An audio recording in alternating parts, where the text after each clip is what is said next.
Hello student, કેમ છો તમે બધા? મજામાં? વેલ ડન વિદ્યાર્થી મિત્રો, તો સ્વાગત છે તમારું કોમર્સ જ્ઞાન વિથ તબસમ ચેનલમાં.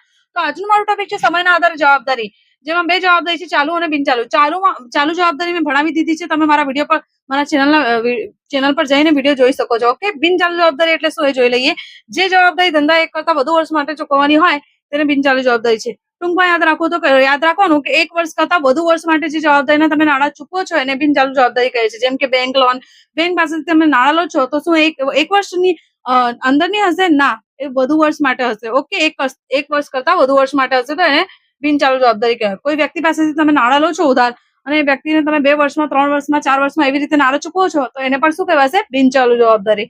અંગ્રેજીમાં એને નોન કરંટ લાયબિલિટી કહે છે. The liability that a business has to pay after more than 1 year is called a non-current liability. Example, bank loan, money borrowed from Bhavnaben. એટલે કે એવી લાયબિલિટી કે જે તમે એને 1 વર્ષ કરતા વધુ વર્ષ માટે એના નાણાં ચૂકવો, એટલે કે 1 વર્ષમાં નહીં, 1 વર્ષથી વધુ વર્ષની અંદર નાણાં ચૂકવો તો એને શું કહેવાય? Non current liability. તો વિદ્યાર્થી મિત્રો, તમને મારી વિડીયો ગમે છે કે નહીં? ફટાફટ ગમે છે તો વિડીયોને લાઈક કરો, કમેન્ટ કરો અને વધુ શેર કરો, અને ચેનલને આજે જ સબસ્ક્રાઇબ કરો, જેનાથી મને મોટિવેશન મળે કે તમને મારી વિડીયો ગમે છે અને હું તમારા માટે વધારે ને વધારે સારી વિડીયો બનાવી શકું. ઓકે, ફરી મળીશું.